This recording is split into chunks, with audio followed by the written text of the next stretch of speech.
Alright everybody, welcome back. Today, for our how-to, we are going to cover Me264, how to ruin EC3 matches. The Me264, right now, in its current state, is an extremely overpowered bomber for its battle rating of 3.7. One thing I'm going to need you to do in your options is ensure that you have, in air battle settings, autopilot for gunner and bomb sight modes set to always.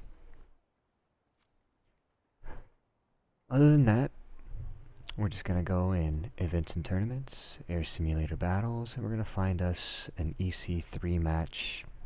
This one looks... Let me see, this one's got an hour 53. This one's got an hour. So this one looks pretty good, the one with more time left.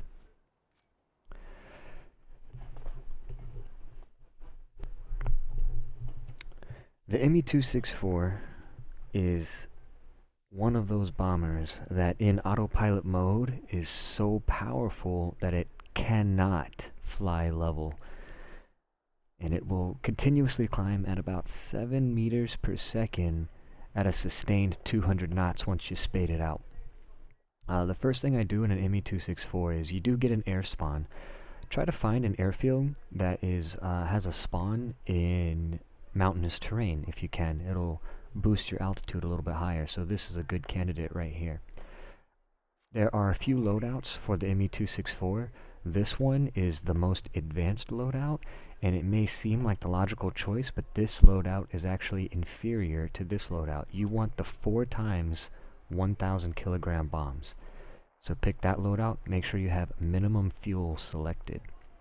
We're going to spawn down here, and our goal is going to be to climb northbound over friendly anti-aircraft territory. We're going to come in here, pick Airfield 5, and hit to battle. First thing we're going to do is enter WEP, and then pick up our direction of flight here. So again, I said that we were going to be climbing to the north, so let's set our heading towards this airfield over here so that we have protection from this anti-aircraft battery and this anti-aircraft battery while we're still in our most risky phase of flight, which is the initial climbing portion. Once we do, roll out on that heading towards this airfield. We are just going to go ahead and enter autopilot mode by going into the bomb sight or the gunner view. And now the plane is going to fly itself, and it's going to continue to climb at about 7 meters per second at a sustained 200 knots. You're going to go full war emergency power and stay war emergency power the entire time. This plane doesn't require any trimming due to the nature of the autopilot. Now, one little exploit about the game, or feature, it's been in the simulation community for well over 2 years now, and it has not been fixed or addressed yet, is the spotting mechanics of the gunners. Whenever you switch to your gunner view, they should be facing straight backwards, level with your aircraft. And if you ever enter your gunner view and they're not facing that direction, just like that, then that means they have detected a nearby enemy threat. Even if you can't see it, the gunner sees it, and the gunner is focusing on it. So if you enter your gunner view and your gunners are facing down here, you should start looking in that direction for an enemy aircraft and take the appropriate evasive action, which in an Me264, you're always going to just run by climbing and speeding away. And if you have a target that is going to intercept you and there's nothing you can do about it, give him at least no access to your right side. This gunner down here, this is your only dead zone. If you ever need to attack an Me264, this is the zone that you want to attack him from. A low rear quartering attack from the right side. If you attack from the rear, they can see you. If you attack from above, you're dead. If you attack from the left, you're toast. If you attack from the nose, he's gotcha. If you attack from right here, this entire swath of airspace is a big gunner dead zone. There is a right waist gunner. You can see him right here. However, there's a bug in the game and that right waist gunner is not active. Only the left waist gunner is currently working. And this top turret gunner could cover the right side, but not down below the plane of the wings. If you're in an Me264, you want to make sure that if an enemy is approaching from this direction, you turn however you need to in order to deny them access to that right side, even if it means turning away from your target. Get rid of them from approaching this direction, and if you can't do it, if it's too late, dip your wings down like this and bring both your top turret gunners into view of that lower right side. If you're attacking an Me264 and you see them make that maneuver, get out of there, because they're going to kill you. So we've been climbing now for, I don't know, 3 minutes, and we are approaching 8,000 feet. 10,000 feet is our target altitude, and we're going to go ahead and pick a target to bomb. I'm going to go for this airfield way in the back. I like to try to not be so much of a jerk. The Me264 is very, very one-sided. It's pretty much an automatic win for the Germans if you get one dedicated player to fly this bomber. There's really not a whole lot that the Allied teams can do to stop it. And I'm an advocate for flying any aircraft in the game, and including bombers, even if they're overpowered and broken. It's not your job to balance the game, that's Gaijin's job. So while this bomber is broken, I encourage you to exploit it.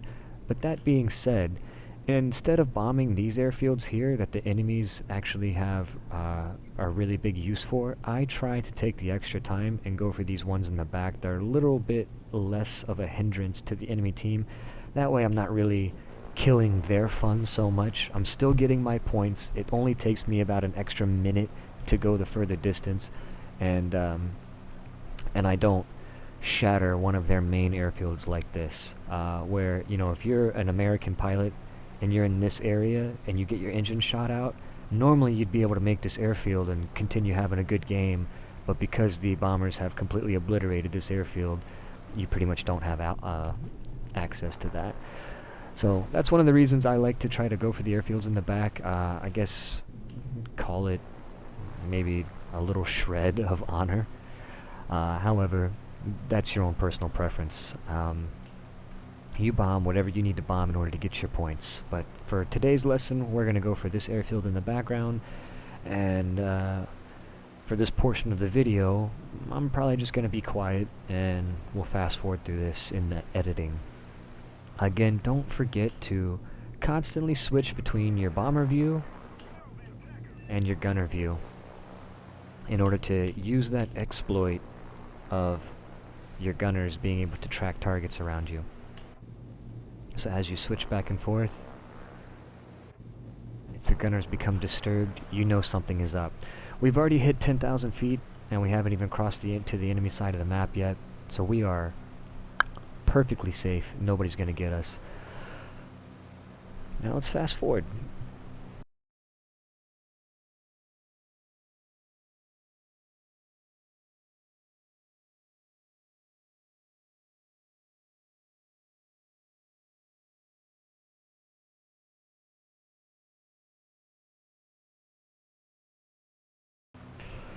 Alright, coming out of the fast forward now, this is one of the enemy airfields that we're bypassing, and I wanted to point out, while I have time to talk about it, the different modules that you'll be aiming for. This is the airfield that we're going to be going for, so we still have time to reach it. But here you got a pretty good view of the 4 different modules. Right here you have the first module, the runway. The runway has twice as many hit points, as far as I know, as the other 3 modules, and it's going to take you 2 runs to kill it. The one that you want to start with is right here. These are the tents, or the residential area.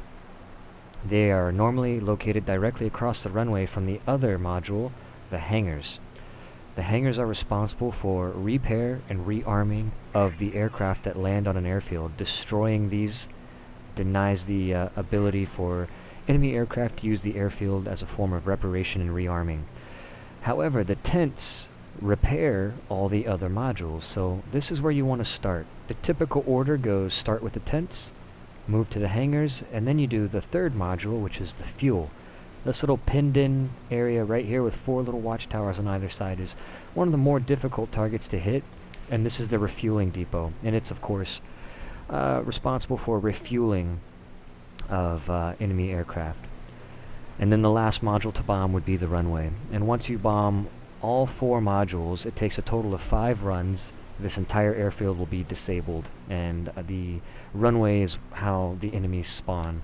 We're going to open up the bomb bay doors and start doing our final corrections to our target here. Here's our target, and we're going to start with the tents, just like I said. We're going to line that up in the windows, open up our bomber view, and using just slight rudder and aileron inputs, a little bit of right rudder and a little bit of right aileron, and we just keep kind of tapping that and bringing these tents right here. We're trying to line these tents up onto this line. So here come the tents, and bomb, bomb, bomb, bomb. All bombs our way. We've got good drops on 4 times 1,000 kilogram bombs, and that is exactly the amount of tonnage that we need to destroy those tents. And you see the airfield currently has 4 green markers on each side, and that indicates the health of all 4 modules. And what we're going to look for is that green to turn to black. Black means it's completely been knocked out, green means it's at 100% health.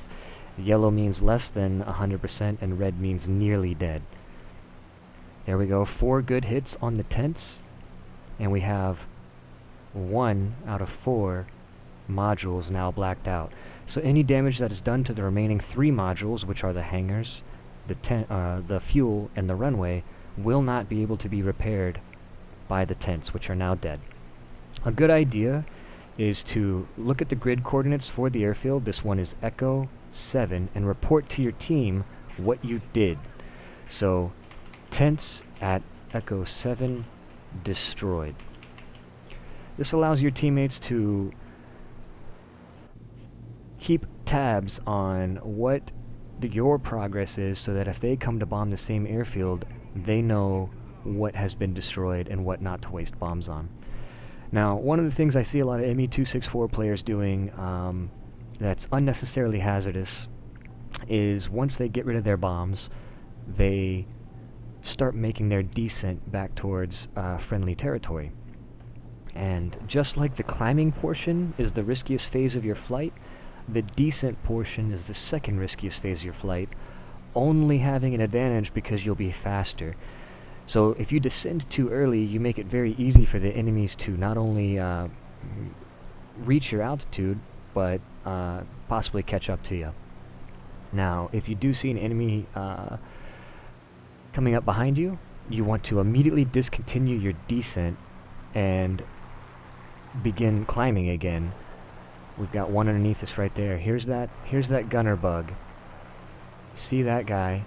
How the gunners are facing straight down when I switch to them? That's because they're focused on this aircraft. And he's going to have a hell of a time climbing up to get me. I'm at almost flight level 190 and I'm still climbing, still in full WEP. The hardest part about an Me264 is getting it back down. And because it's so difficult to descend an Me264, you see a lot of pilots start doing it as early as possible and exposing themselves to that risk of being deleted by an enemy fighter. And I avoid that by continuing to climb on my way towards the enemy back towards friendly territory. And about the time that I cross into friendly territory is when I start my descent, and I'm going to show you how to do the most expedited descent that you can possibly do in an Me264 without killing yourself. I measure my speed in knots, and the wing rip speed here is about 330 knots, which is about, for those of you using kph,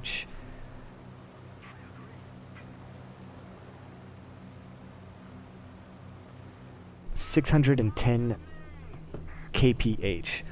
So I make my descent to try to maintain 300 knots, which is about 555 kph. You just saw we ran out of WEP, and we're at 20,000 feet. We're coming up on friendly territory now, and I'm going to show you how to get this Me264 down. Step 1, pull your throttle all the way out. 0% throttle. keep the engines on.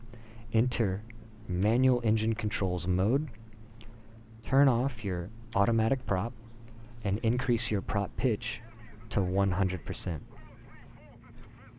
Open your radiators to full, enter your pilot view, and using your elevator trim button from the last video, decrease your elevator trim to negative 70%. Hands off.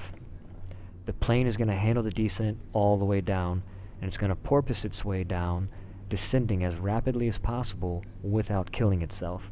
And I'm going to do my best to show that I'm not touching the controls at all. Keep a keen eye on your speed. If you see yourself passing 300 knots, go ahead and just pull gently back on the stick. But these trim settings that I've shown you should do everything for you completely hands-free. So here you see we're approaching 300 knots indicated airspeed, and the plane is automatically rising up and slowing down. At which point, the nose will start to dip again, and we're going to bleed even more altitude.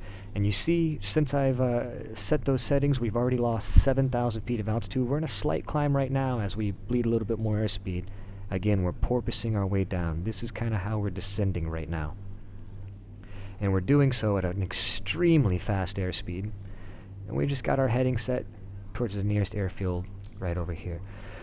Now, some important controls that you may not have set up, which you're going to want to bind, are the manual engine controls mode, and you can find that here at the bottom of your fuel wheel controls. I enter manual engine controls mode with my numpad minus key, and then you're going to want to toggle auto prop pitch. I use my backslash key because my prop feathering is my asterisk key on my numpad. The other things you're going to want are the radiators. An ability to bind them to an axis. I use the little slider here on my joystick in order to open up both sets of radiators to induce as much drag on the airframe as I can, which is again what we're doing with the prop pitch. So you need to bind as well an axis to prop pitch. So you need engine controls mode, prop pitch, auto prop pitch, and radiators, oil and water radiators. With those controls, you can enter the manual engine controls desired in order to get this porpoising flight down and allow the plane to manage the speed for you. We are over friendly territory now. I'm going to do a quick gunner check and make sure we're good before we start our final approach. Looks like we do have maybe some traffic underneath us. If you ever see a confirmed enemy, another useful thing you can do as a bomber pilot is point it out on the map. Now, I think he's looking at a dead body. There's nothing down there. And I think he's just looking at some wreckage on the ground from someone who died earlier. They do that sometimes. So we're going to go back into pilot view, again, hands off, let the plane do its own descent, and we are going to loop back around on the back side of this airfield and land here at Foxtrot 2. So I'm going to go ahead and make a left turn and enter a nice wide left downwind approach so that we can get a nice wide left base. Our goal here is to use these controls, these manual engine control settings and this elevator trim in order to get to about 1,000 AGL, which is above ground level, 1,000 feet above ground level. And we're coming up on that right about now. And as we approach that, we are going to, first we're going to enter automatic engine controls, and then we are going to zero out our elevator trim. So here's about 1,000 feet. We're going to enter automatic engine controls, zero out our elevator trim, and we're going to let the plane's nose rise up, and we're going to start reducing speed until we hit 200 knots. I'll convert that to kph for you guys in the comments. Here's 200 knots. We're going to come in with our first stage of flaps, combat flaps. And we're going to start our left base into the runway here. Go ahead and gradually increase your throttle and come in with gear once you pass 160 knots, and then come in with full flaps once you get the gear down. Then increase your throttle to 60%. At 60% throttle, the plane should maintain your approach speed, which should be a target speed of 120 to 130 knots. Anything below about 110 knots and the Me264 nose will become very, very, very heavy, and you will sink to the ground unable to recover. Being as such, this aircraft requires you to land at a bit of a faster speed than most other planes, and it's very heavy, so you need to land fast, you need to land early, and you need to brake very hard. So you see it's 60% throttle. Of course, the mission gets accomplished. Okay, well, let's go to a test flight mission and show you guys the landing sequence. We'll finish that up. You saw, let me see, how long were we doing that mission for? That was a total flight time of 20 minutes. We made 11,000 research points and 73,000 silver lions by hardly touching the keyboard. I'm going to go ahead and enter a test flight mission to finish showing you guys what the landing sequence is like. Okay, we are back on our downwind now. We're about 1,000 feet above the ground, in a similar situation to where we were when the video cut off. We're going to come in with our combat flaps once we're less than 200 knots, and we're going to use those combat flaps to get our speed down to 160 knots. At 160 knots, drop the gear down. Now. Then come in with your final 2 stages of flaps all the way to landing, and increase your throttle to 60%. Begin your base turn to final. And start looking for your runway. Again, we have to land fast, we have to land early, and we have to brake hard. Your target approach speed should be between 120 and 130 knots. With 0% elevator trim, full flaps, gear down, and 60% throttle, you should naturally maintain about 120 to 130 knots. If you do feel like you're a little fast, you can always ease up on the throttle, or you can use full rudder in one direction and opposite aileron in order to enter a bit of a side slip and induce extra drag on the aircraft. I'm doing that now. I'm holding my full right rudder and left aileron in order to fly sort of slanchways and get this thing back down to 130 knots. You can see the runway here. My aiming point is actually in front of the runway. We're going to aim for this point and then flare out and try to get our touchdown right at the approach threshold. I'm going to let go of the slip and start bringing this throttle back, and use this throttle judiciously in order to maintain 120 knots. Do not be afraid of your throttle. Here comes our aiming point, and here comes the runway. If you feel the nose sink, put throttle in. Once you cross the approach threshold, hold all the way back on the elevator and pull the throttle all the way out until you touch down, then full brakes. Brake hard, brake early. Use some differential braking to keep the nose pointed right down the center of the runway. The Me264 does not like to be side-loaded, and if you start skidding a little sideways on the runway, those main gears will collapse on you, and this thing will rip itself to pieces on the runway. Now, there's a trick to getting out of the Me264. Any vehicle that has an air spawn, that includes BE6s, Catalinas, anything that spawns in the air, Ju-288 Charlies. If you are done flying your bomber and you want to go fly something else, but you don't want to waste the 20 some odd thousand silver cats that you spent on this thing, when your countdown timer to respawn reaches 2 seconds, so it goes 5, 4, 3, 2. The moment it says 2, hold down the J key and bail out. As the plane respawns, you will simultaneously bail out, and then you will be able to... Let me spin some ammunition and I'll show you what I mean. Plane will rearm in 16 seconds. Get ready on the J key. And when you see 2 seconds remaining, hold down the J key all the way until you fade to black. 5, 4, 3, press. And if you were in a real match, this would return you back to the spawn screen where you would be able to pick a new aircraft, and it would park the Me264 on that airfield, and you could spawn it again from that airfield for free. That about covers everything in the Me264. If you have any questions, as always, don't hesitate to leave a comment in the video. I will respond. or look me up on Twitch. Find me on the Discord. The Discord link is in my Twitch page, twitch.tv/winglingdragon. I look forward to flying with you all, and I hope this video helps you find some success in your Me264, a wonderfully overpowered aircraft that you should not feel bad about. Oscar 7, everybody.